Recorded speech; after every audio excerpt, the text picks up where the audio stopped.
I get a lot of scammer phone calls and text messages. Recently, I received a text message from a postal service. There is an update on my parcel. Package stopped due to unpaid custom fees. Visit canadapost-reschedule.ca to reschedule a delivery. If you ever get a message like this, ignore it. Me, I click the link. First, I have to verify that I'm human. Select all the tables. Now I'm at the reschedule page. When I explore the page, every link I click on brings me back to the top of the page. Support, corporate, blogs, social media. So, I re-click Schedule Delivery. There's a $1.25 reshipping fee. That sounds reasonable. So the scammer wants you to input your information for the delivery. I always type fake information. However, if you put your actual information in the form, the scammer on the other end will take it and either use it or sell it with other victim information they've already stolen. Scammers all have the same contact list of thousands of victims. This list gets added to slowly as people fill out these forms or valid companies sell your information to third parties and this information gets leaked. It's a real thing. That's one of the reasons why these phone and text scams are so rampant.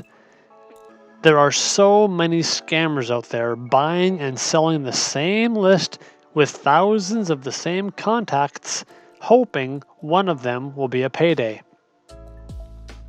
When it comes to the credit card information, my first attempt is to type all zeros. If that doesn't work, I'll Google a fake credit card number to copy and paste in the form.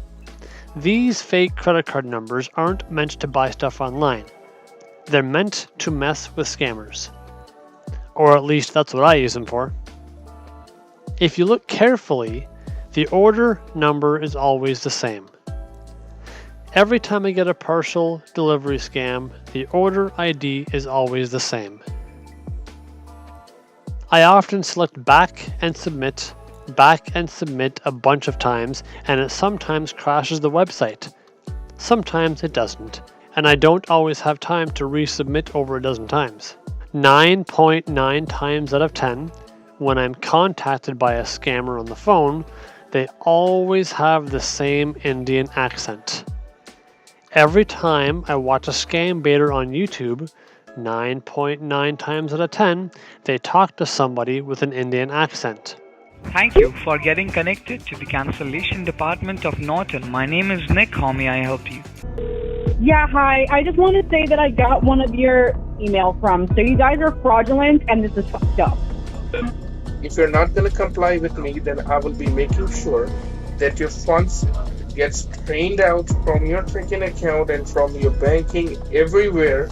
Financially, you get broke. Yeah, definitely it's a threat. These scammers are ruthless and only want your hard-earned money. Scammers deserve no respect, no sympathy, and no mercy. They want ultra-fast transactions, so the longer you take and the more time you waste, the more frustrated they get and the more money they lose. Some of them will hang up quickly if they suspect you're not falling for it, and they'll move on to someone else. This had me do some digging into parts of Indian culture. One part of Indian culture, which I find very fascinating, is called the caste system. A caste was a way of organizing people, giving them a place in society from the time they were born. Each child belonged to the caste in which they were born, and they usually had to fulfill this role for the rest of their lives.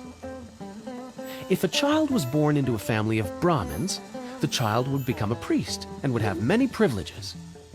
But he could usually never become, say, a warrior, which were the second most important caste. The Kshatriya. Rulers were also part of this caste. The warriors were strong and brave, but they would usually never be anything but warriors. They couldn't even marry a girl from another caste. In fact, they couldn't even talk to her. The third caste was the Vaishya, who were farmers, artisans, and merchants.